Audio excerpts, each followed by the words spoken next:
días, amigos televidentes, sean bienvenidos a Enfoque. Es un placer que usted nos acompañe en este 2 de junio, recibiendo ya el 6º mes del año. Esperamos que esté cargado de abundantes bendiciones para usted y por supuesto toda su familia. Esta mañana quiero comentarle que estaremos abordando un tema de interés mundial. Estoy hablando de la viruela del mono y para ello me encuentro muy bien acompañada de un experto que nos estará brindando recomendaciones e información tan importante. Estoy hablando del doctor Emilio Salazar, quien es uno de los 30 intensivistas del país y a quien ya le damos la más cordial bienvenida, doctor.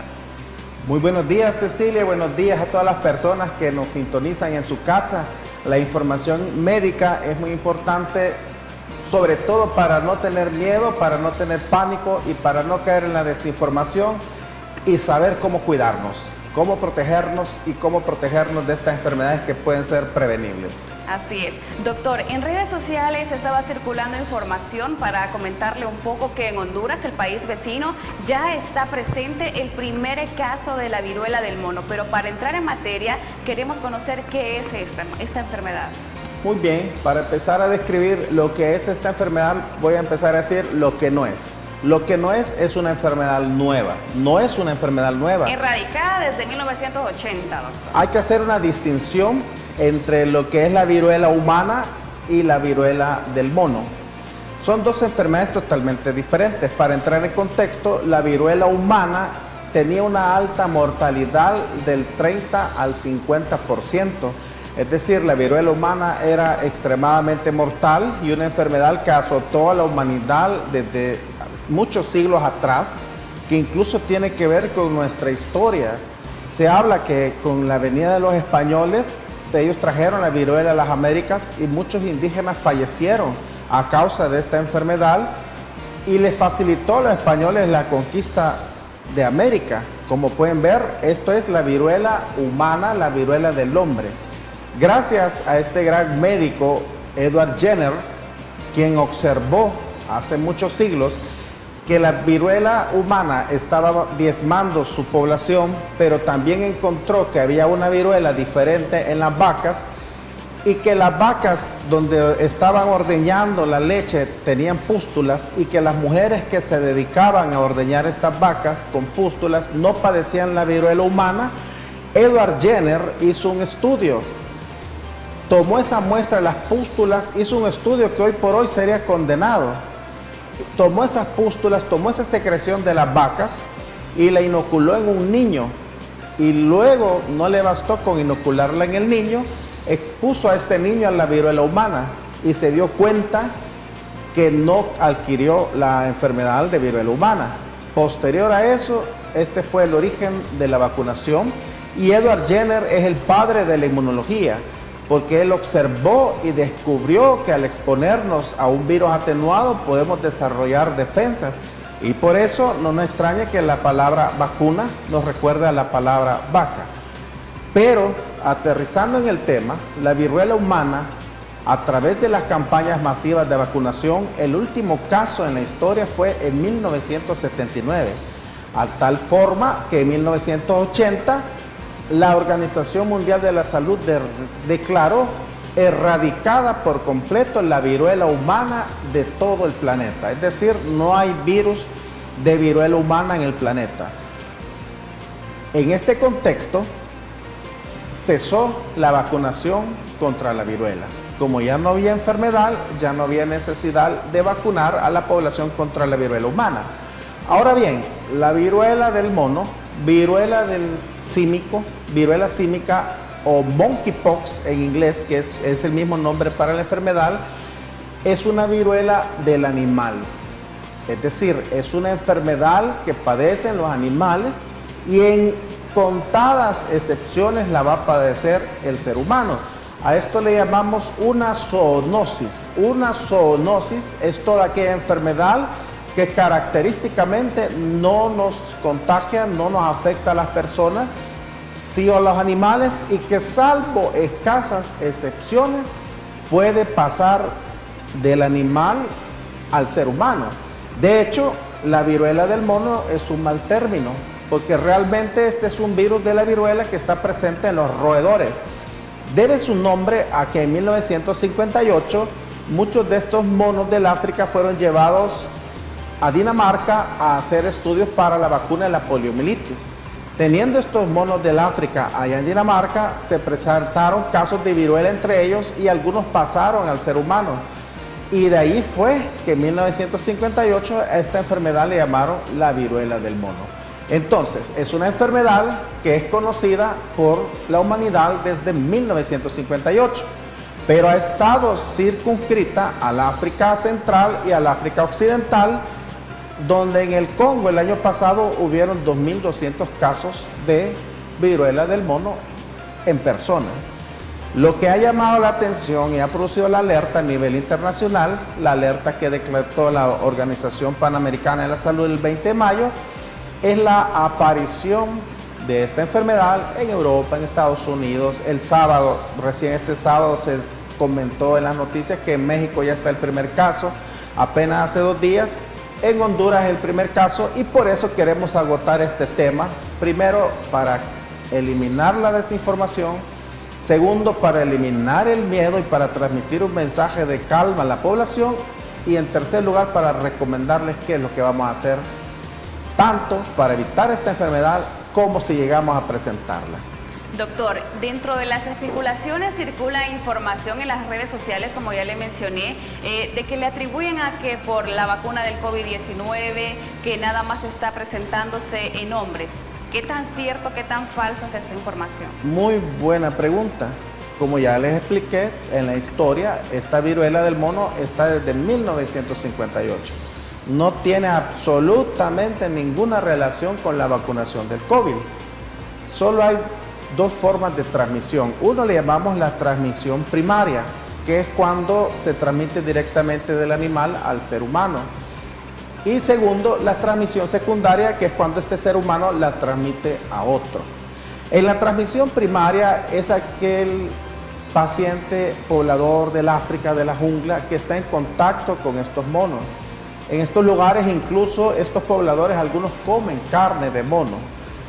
¿Cómo se transmite del mono al ser humano? Pues el virus está presente en las secreciones respiratorias, en las secreciones de nuestra saliva, o bueno, en el caso de los monos, y en las secreciones que aparecen en las características lesiones de las vesículas, por contacto estrecho. De ahí pasa al ser humano y luego de ser humano a otro ser humano, es necesario que haya contacto estrecho con las secreciones, con la ropa, con los objetos, para poder yo desafortunadamente adquirir esa enfermedad. Es muy diferente a esta enfermedad de COVID-19, tiene muchas diferencias.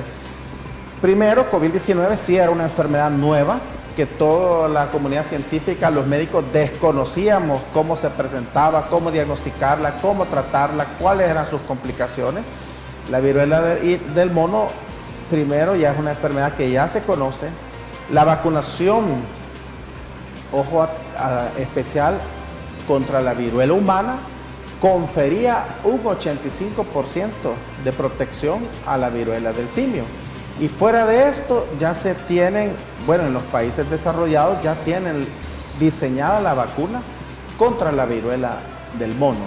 Entonces, definitivamente no tiene ninguna relación con COVID-19 y según las características que le hacen diferente, la Organización Mundial de la Salud, a pesar de que ha brindado una alerta, estima que las probabilidades de que se convierta en una pandemia como COVID-19 son mínimas. Por otro lado, COVID-19 pues tenía una mortalidad importante y la viruela del mono pues no tiene una mortalidad tan alta, porque al momento se estima que la mortalidad pueda rondar en el 1% a 10% máximo y al momento no se ha registrado ningún fallecido por esta enfermedad. Sí es importante prepararnos porque puede representar siempre un grave problema de salud. Que todos tengamos una enfermedad que podemos evitar, un grave problema a la industria, porque por las características que vamos a ir viendo más adelante, una incapacidad de esta naturaleza, lo menos son 14 días para frenar el contagio. Entonces definitivamente sí tenemos que informarnos, prepararnos, estar alerta y sobre todo no caer en la desinformación de esta enfermedad. Información que cura, ¿verdad, doctor? Si entramos en materia del tema referente a los síntomas de esta enfermedad, que es importante aclararlo también porque estamos relacionados, por ejemplo, la varicela es pariente del herpes. ¿Cómo conocer esos síntomas precisos de la viruela del mono para hacer esa diferencia?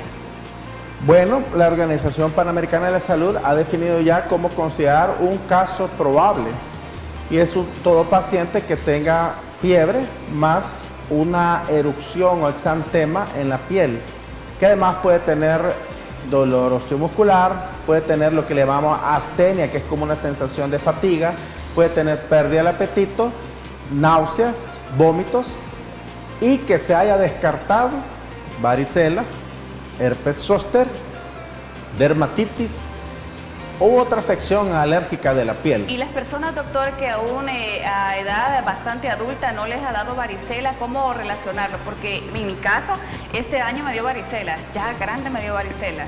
¿Cómo hacer esa diferencia? Hay una diferencia clínica. Bueno, los médicos hablamos de las características clínicas que son lo que nosotros podemos encontrar al entrevistar al paciente, al examinarlo y las diferencias de laboratorio. Desde el punto de vista clínico, pues, tiene que haber un antecedente de un viaje, de una región donde hay un caso, y de la varicela se diferencia en que nosotros anatómicamente tenemos en todo nuestro cuerpo una estructura que le llamamos ganglios linfáticos, que pertenecen a nuestro sistema linfático. Todos tenemos ganglios linfáticos en el cuello, las axilas, las ingles, entre nuestras vísceras, entre nuestros intestinos, pero no los logramos palpar. Pero ahí están. Cuando tenemos una infección, en algunas infecciones estos ganglios crecen, aumentan de tamaño, son palpables y en ocasiones dolorosos. Entonces, ganglios inflamados sería también síntoma precisamente de viruela del mono. Así es, y es una de las diferencias con una varicela, que en la varicela usualmente no presenta ganglios. Ahora bien, la prueba diagnóstica es la identificación molecular del virus, obteniendo muestras de las secreciones, de las vesículas, pero que, como sabemos, en el país no tenemos las pruebas, los reactivos, pero en un dado caso que se presentara esta situación, puede enviarse las muestras a Estados Unidos, al CDC o a laboratorios de allá, para la identificación del virus y la confirmación. Ese ya sería un caso confirmado de viruela del mono. Y si ya tenemos presente estos síntomas, doctora, ¿qué es lo más recomendable? ¿A qué centro asistencial acudir? ¿O precisamente todas las autoridades de salud ya estarían predispuestas para poder atender a las personas? Porque existe ese miedo también. Definitivamente no tenemos ningún caso en el país. Por si acaso, doctora, es importante que las personas sepan que si presentan estos síntomas, primero recordemos que debemos descartar varicela. Es decir, pienso que es muy similar a una varicela. En segundo lugar, la población tiene que saber que no tiene que tener temor, que la enfermedad es benigna, es leve, y que, porque alguien puede decir, puede ser que yo tenga hoy viruela del mono y si me ven las autoridades, me van a encerrar, me van a hacer daño. No, confiemos en nuestras instituciones, en nuestro sistema de salud. Estoy muy por seguro que el sistema de salud ya está preparado. ¿Y qué es estar preparado? Que los médicos que tenemos entrenamiento regular para ejercer esta profesión, sepamos identificar estos síntomas. No por temor usted vaya a quedarse en su casa sin consultar. Tiene que consultar para que se le haga un buen diagnóstico, se le pueda dar un buen tratamiento, evitar complicaciones y que tenga un aislamiento.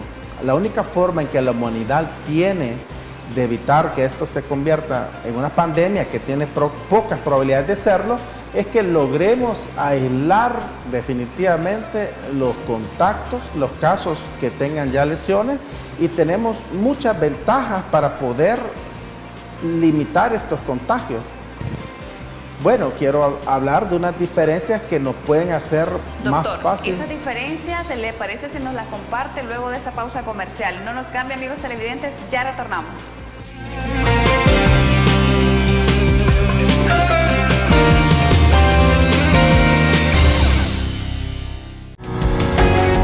Samvar, una empresa que cree en la sostenibilidad ecológica y en la cultura de productos biodegradables en El Salvador, decididos a proveer las mejores soluciones en limpieza, porque cuidar el medio ambiente es tarea de todos.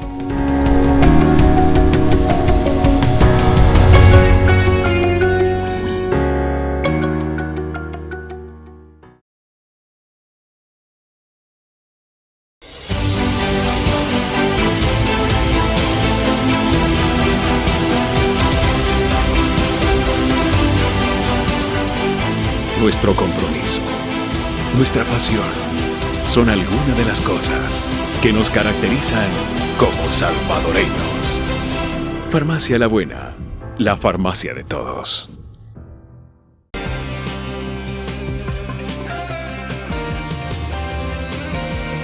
Muchísimas gracias, amigos televidentes. Ya estamos de regreso. Es momento de conversar sobre las diferencias entre el COVID-19 y la viruela del mono. Y para ello continuamos acá con el doctor Emilio.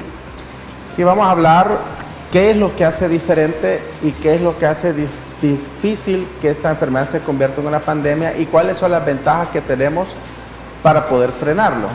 Y son muchas las diferencias. Bueno, la principal que ya la mencionamos, que COVID-19 era una enfermedad nueva, desconocida.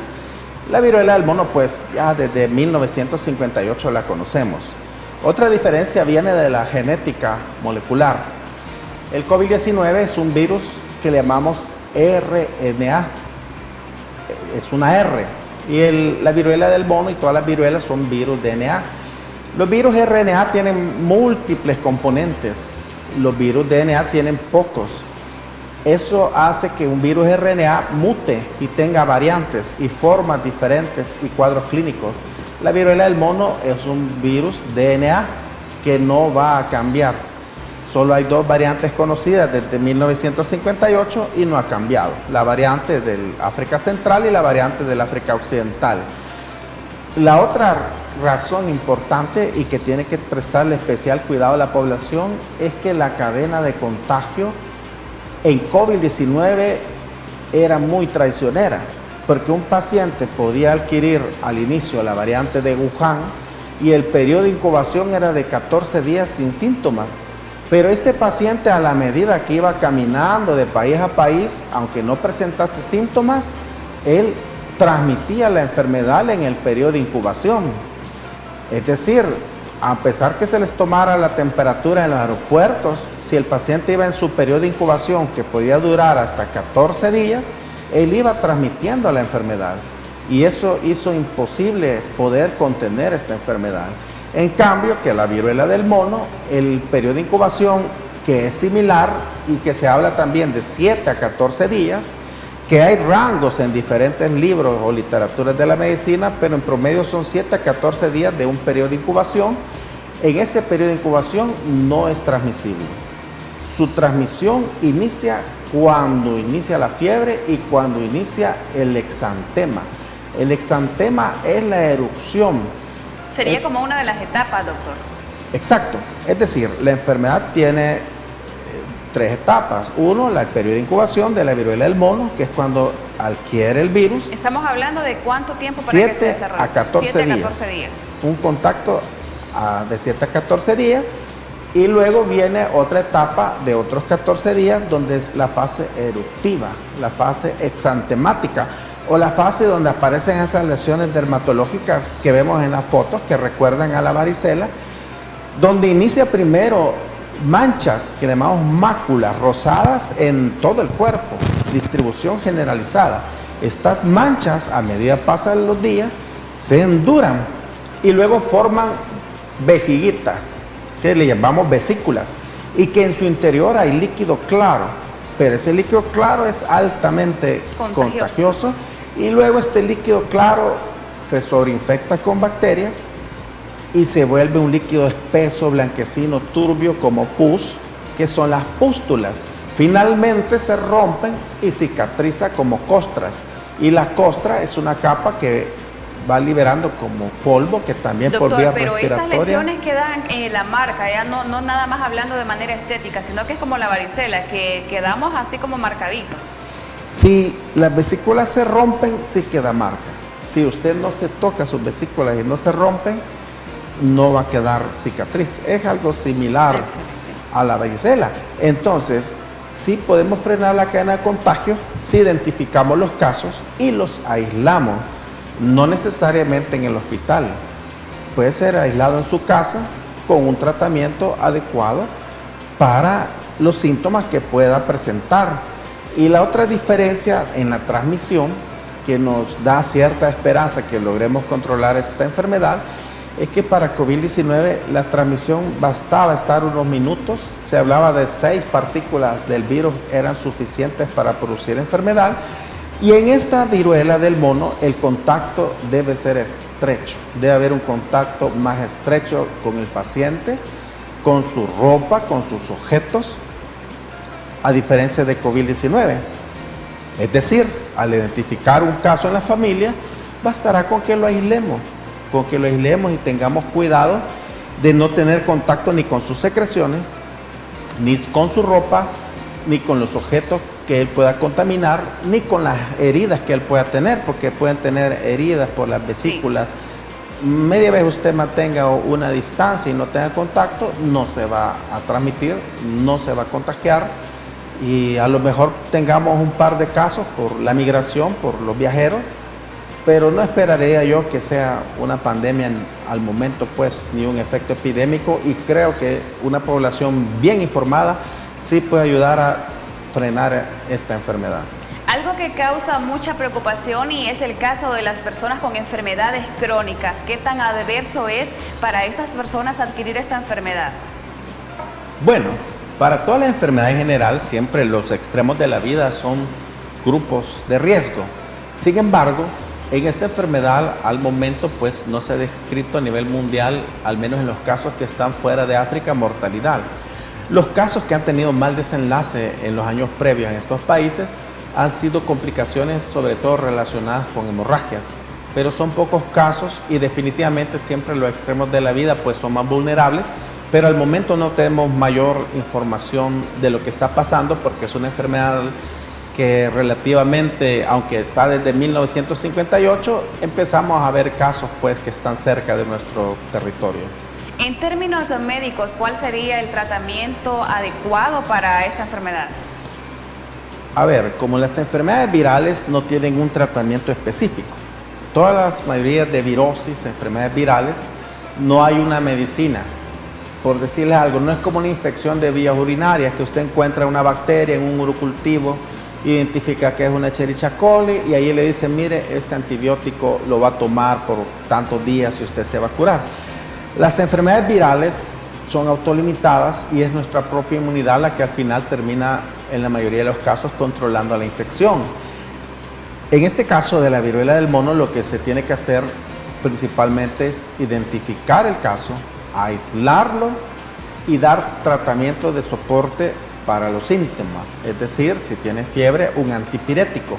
Como sabemos que las escasas complicaciones de la viruela del mono son hemorrágicas y como la mayoría de las enfermedades virales, las peores complicaciones tanto para dengue, zika, chikungunya, es hemorragia por fenómenos de inmunidad, lo que pretendemos es dar un medicamento que controle la fiebre, pero que no se relacione de ninguna forma con hemorragia.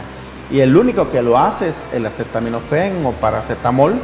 No recomendaría yo ni ibuprofeno, ni diclofenac, ni ketorolaco, porque todos estos medicamentos están asociados a tener cierto riesgo de hemorragia. Entonces el control de la fiebre con antipiréticos como acetaminofén, puede necesitar un antihistamínico para la picazón, ¿verdad? Porque también se refiere que hay prurito o picazón y dolor donde salen las vesículas, un dolor de fuerte intensidad que no lo presenta la varicela.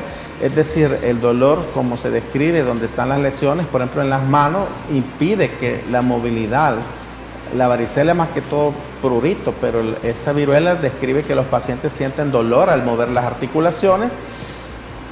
Probablemente habría que usar algo que mantenga la piel húmeda y disminuya la picazón como la calamina, y habría que hacer una serie de exámenes para detectar eventuales complicaciones que sabemos que son muy bajas, para ver qué casos presentan complicaciones y ver cómo se van solucionando esos problemas. Pero en general, hasta en un 95%, el manejo puede brindarse en casa bajo estrictas condiciones de aislamiento, que ya por lo del COVID-19 pues ya estamos un poquito acostumbrados.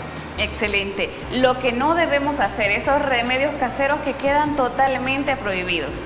Así, lo principal que no debe hacer es quedarse en su casa y no consultar, porque tenemos que identificar estos casos para frenar el contagio. Y bueno, nosotros como médicos, a pesar de que hemos leído mucha literatura internacional, las recomendaciones de la Organización Panamericana de la Salud, pues en cierta forma esperamos no tener de estos casos y de alguna forma vamos a ir revisando los tratamientos que vamos a ocupar. Mucho menos recomiendo a la población que vaya a estar aplicando los remedios, ¿verdad? Porque no sabemos si puede empeorar las lesiones, no sabemos qué va a pasar con el agua de ciprés, por ejemplo, que ponían para la varicela. ¿Qué va a hacer esto con las lesiones? Si las va a empeorar, si va a favorecer una infección bacteriana. Entonces lo mejor es que sigamos las indicaciones de nuestros médicos de confianza. Doctor, recomendaciones generales para la población nacional. Bueno, básicamente la principal recomendación es que no creamos todas las mentiras que salen en el internet, porque desde que pasó el primer caso en el Reino Unido de la viruela del mono, de inmediato hay tanta desinformación de la vacuna, etcétera, de la vacuna de la viruela, que nos quieren vacunar de nuevo, etcétera. No. En segundo lugar, recordemos lo que nos funciona. La mascarilla ha venido para quedarse. El hecho que una mascarilla no sea obligatoria es una medida higiénica como el lavado de manos y tenemos que utilizar nuestro sentido común. COVID-19 no ha terminado. De hecho, en las últimas 2 semanas ha habido un incremento significativo de casos que afortunadamente han sido casos leves. Pero entonces, para prevenir viruela del mono, usemos nuestra mascarilla, mantengamos siempre la distancia con las personas de 1,5 metros o más y no nos automediquemos. Y al presentar los primeros síntomas de fiebre y cualquier erupción en la piel, tengamos la confianza en nuestro sistema de salud, en nuestros médicos y pasemos consulta a tiempo. Excelente, doctor. Y por supuesto, el lavado de manos, eso son medidas universales que no solo previenen viruela del mono, sino que previenen tifoidea, diarrea, gripes, influenza, etc. Entonces, estas son medidas que van a venir a quedarse: la mascarilla, la distancia, el lavado de manos. Completen su esquema de vacunación. A los padres de familia les hago un llamado: revisen esos esquemas de vacunación de sus niños. Hay muchas enfermedades relacionadas con la vacunación, como el sarampión, que está erradicado de las Américas, pero hay en Europa. Y hay mucha desinformación con las vacunas. Si usted, padre de familia, no le ha puesto alguna vacuna del esquema, lo invito a que complete su vacunación. No queremos sarampión, no queremos poliomielitis, no queremos difteria. Y sobre todo completemos la vacunación de COVID-19, que es la principal estrategia a nivel mundial que ha logrado prevenir y disminuir esta enfermedad. Desde que empezó la vacunación, disminuyeron los ingresos a UCI, disminuyeron los ingresos hospitalarios. Todavía tenemos mucho COVID-19, pero la humanidad está un poco más preparada para enfrentarla. Muchísimas gracias, doctor. Recomendaciones a tomar muy en cuenta. Antes de irnos a pausa comercial, le quiero comentar a usted que Farmacias La Buena le puede llevar los medicamentos y las medicinas que usted necesita hasta la puerta de su casa. Nada más tiene que llamar o escribir al número de teléfono 2609-9000. Ya regresamos. Vamos a entrar en este bloque con, le voy a mencionar,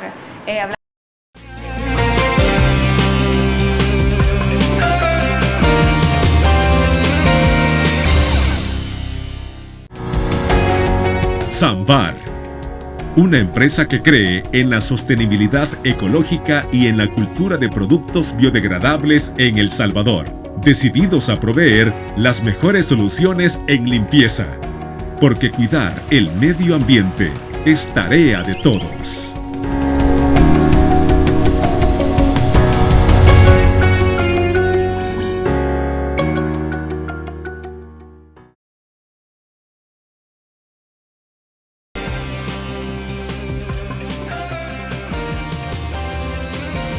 Seguimos con más de su programa Enfoque. Gracias por continuar con nosotros. Es momento de continuar conversando sobre la viruela del mono. Y es que en redes sociales, doctor, andaba circulando información de que es uno de los efectos de ponerse las vacunas del COVID-19. Y algo muy importante también que mencionaban, que es estrategia de las farmacéuticas. Sí, eso es bien importante, ¿verdad? Que tenemos que buscar información científica y no prestar oído a estas historias interesantes, fantásticas, ¿verdad? No tiene ninguna relación con la vacunación del COVID-19. Como hemos visto, es una enfermedad que está descrita desde 1958, para la cual ya tenemos vacunas y que desafortunadamente haya estado en África. Solo en el Congo el año pasado hubieron 2.200 casos de viruela del mono en seres humanos. Por razones del viaje, de la industrialización, de la globalización, este virus pues ha salido del África y esperamos que pueda ser contenido y que ya no hayan pronto más casos de viruela del mono en ningún país. Para eso es importante la colaboración del televidente, que sepa identificar estos síntomas, y también la colaboración de todos mis colegas médicos, pues que yo sé que ya están debidamente informados y actualizados de estos temas y estamos listos para poder diagnosticar estas enfermedades y darles las mejores recomendaciones. Muy bien. De ninguna forma está relacionado con COVID-19 ni con la vacunación con COVID-19 y tampoco es que se quiera vacunar al mundo de nuevo contra la viruela, ¿verdad? Son situaciones, bueno, algunos expertos dicen de que nunca se hubiera suspendido la vacunación contra la viruela humana. La vacunación de la viruela humana era parte, todas las personas antes de 1980 estaban vacunadas contra la viruela humana. Y algunos dicen que hubiera seguido esta vacunación y a lo mejor no hubiéramos tenido, porque protegían un 85% contra la viruela del mono. ¿Cuál es su valoración, doctor, de manera precisa en relación a la situación actual del coronavirus en nuestro país? ¿Cómo ha visto usted el comportamiento de la población? Afortunadamente, estamos en otra etapa de la pandemia en la que probablemente estemos en una transición a una endemia, lo cual no significa que COVID-19 haya terminado.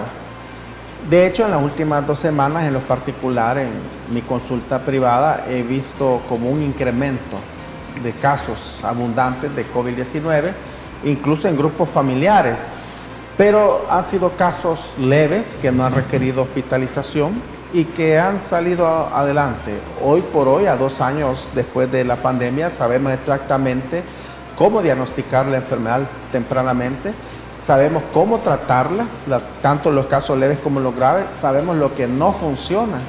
Ya a estas alturas ya está demostrado que la vitamina C, la vitamina D, el zinc y todo ese montón de tabletas que daban inicialmente no demostraron ninguna utilidad en COVID-19. Ahora bien, ha habido una disminución en la mortalidad según las cifras oficiales en este mes, lo cual es algo de mucha alegría.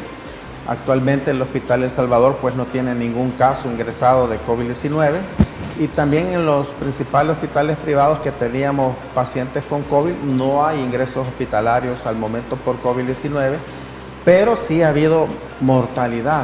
Ha sido menos, pero sí ha fallecido un cierto número de personas en este mes por COVID-19.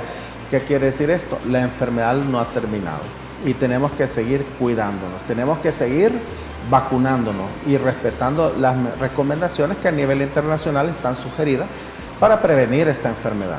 Excelente, doctor. Siempre en temas de salud cambiamos un poco de información.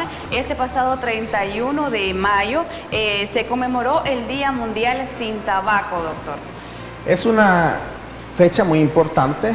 La Organización Mundial de la Salud desde 1987 designó el 31 de mayo para enfatizar en la población el daño que hace el consumo de tabaco a nuestra salud, el daño que hace la producción de tabaco al medio ambiente y para incentivar a que la población no fume.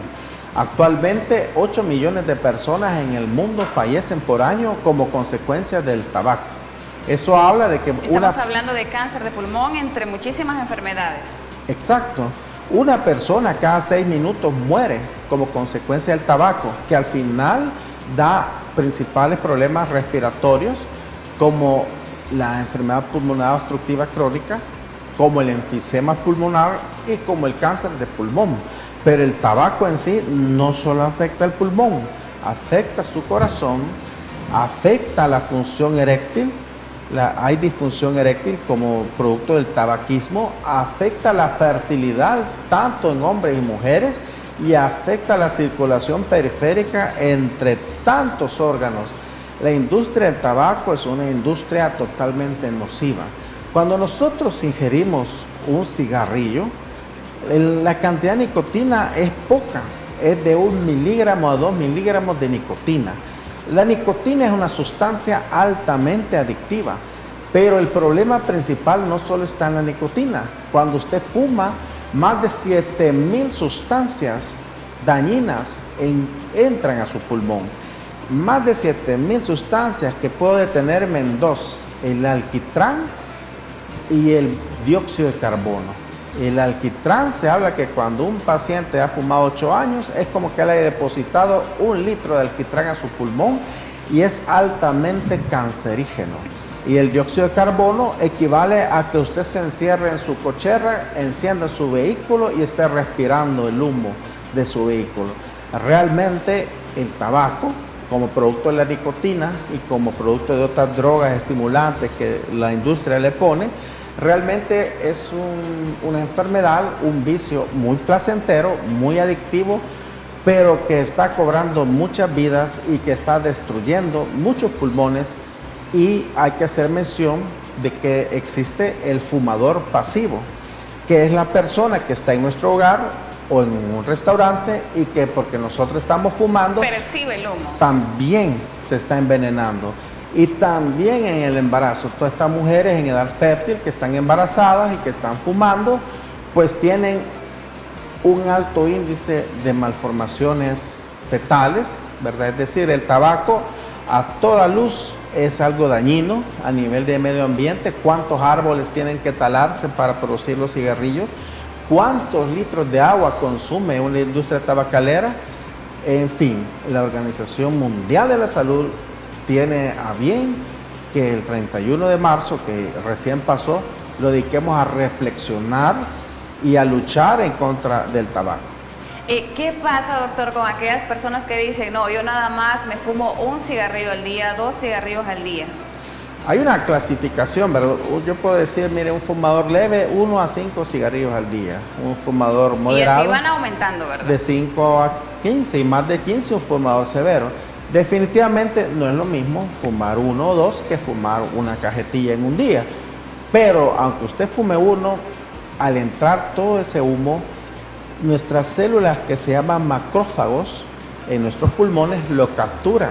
Se encargan de capturar todos los cuerpos extraños y en este caso el humo. En el tiempo, cuando usted ha fumado, sus pulmones están llenos literalmente de hollín o de carbón. Y eso lo vemos tanto en las cirugías torácicas, que por alguna razón de pronto hay que hacer una cirugía de tórax, y en un paciente de 60 años que ha fumado, es triste ver esos pulmones negros, grises, y saber que sus pulmones están bien dañados porque por un cigarrillo que esto fume, parte del humo quedó en su pulmón, así como también en las necropsias, ¿verdad? Cuando vemos los pulmones de los pacientes fumadores, literalmente están llenos de carbón. Hay varias técnicas, métodos, ayudas psicológicas, grupos de apoyo para dejar el tabaco, ¿verdad?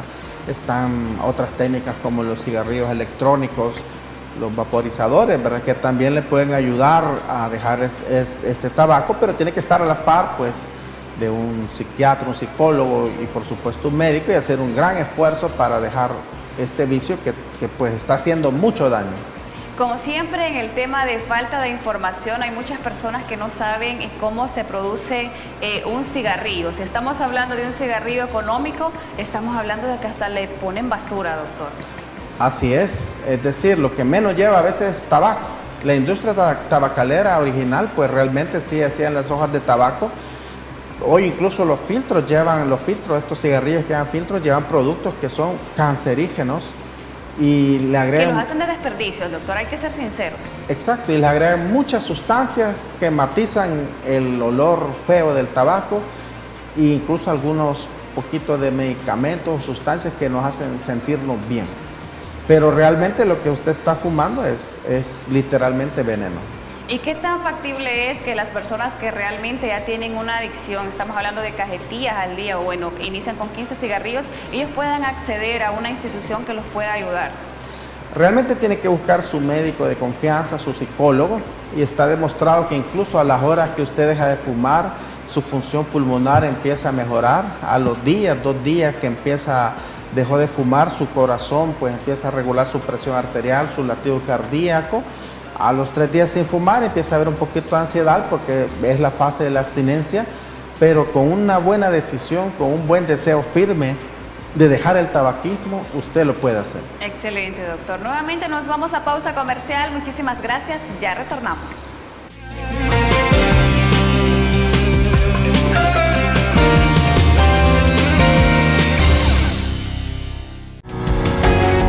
Sambar, una empresa que cree en la sostenibilidad ecológica y en la cultura de productos biodegradables en El Salvador, decididos a proveer las mejores soluciones en limpieza, porque cuidar el medio ambiente es tarea de todos.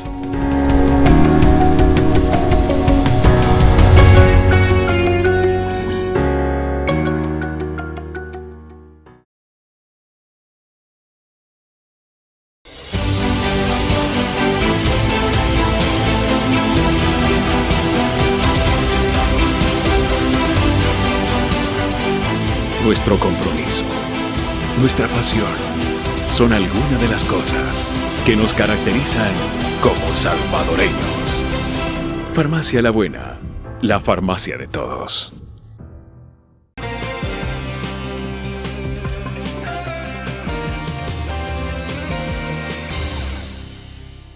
Ya estamos de regreso y es momento de conocer de palabras de un experto, del doctor Emilio Salazar, recomendaciones a la población en general en cuanto al tema tan importante de salud. Bueno, hay muchas enfermedades, hemos hablado de enfermedades infecciosas, pero hay muchas enfermedades que son prevenibles. Diabetes, obesidad, hipertensión, ácido úrico, insuficiencia renal, que si ya tenemos diagnóstico o no lo tenemos, con cambios en nuestro estilo de vida, podemos evitar estas enfermedades, retroceder la gravedad, disminuir la dosis de nuestros medicamentos. ¿Cuáles son estos estilos de vida? Una dieta balanceada, cardio saludable, un ejercicio regular. Se habla que al menos caminar 30 minutos por día, 8,000 pasos según recomienda la Organización Mundial de la Salud es suficiente. ¿Y qué tal del sueño? Hablemos del sueño. Dormir bien. Una calidad de sueño es una cantidad de 6 a 8 horas y en la noche. Y tener una buena salud mental. Todo esto realmente son medidas que pueden sustituir, porque mucha gente siempre me dice, mire, ¿qué puedo hacer para fortalecer mi sistema inmune? ¿Qué vitaminas fuertes me recomienda? Póngame algo intravenoso para tener más defensas para COVID-19, lo que sea. Pero la solución la tenemos en nuestros estilos de vida, en nuestros hábitos. Hábito es lo que hacemos a diario, lo que estamos acostumbrados. Si nuestro hábito es no hacer ejercicio, pues cambiémoslo. Y vamos poco a poco cambiando nuestro hábito. Si nos fumamos 10 cigarrillos, hoy fumémonos 8. Nadie va a cambiar de 10 cigarrillos a no fumar. Si tomamos 2 copas de alcohol, hoy tomemos la mitad. Si comemos 2 tortillas, hoy comámonos solo una. Y poco a poco estos cambios en nuestros hábitos van a tener un gran peso en el desarrollo de nuestra salud y van a evitar que al final pues los tengamos en la emergencia o en cuidados intensivos con problemas más serios. Así es. Doctor, quiero agradecerle de todo corazón el hecho de haber compartido con nosotros esta mañana información tan importante referente al COVID-19, referente a la viruela del mono. Como ya dijimos en un inicio, información que cura. Muchísimas gracias. Para servirle, un gusto a los televidentes, y si tienen alguna duda pueden contactarme a mi número 78480041. Les saludó doctor Emilio Salazar, especialista en cuidados intensivos. Excelente, de esta manera nos despedimos, bendiciones para usted hasta su casita y nos vemos en una próxima emisión de Enfoque.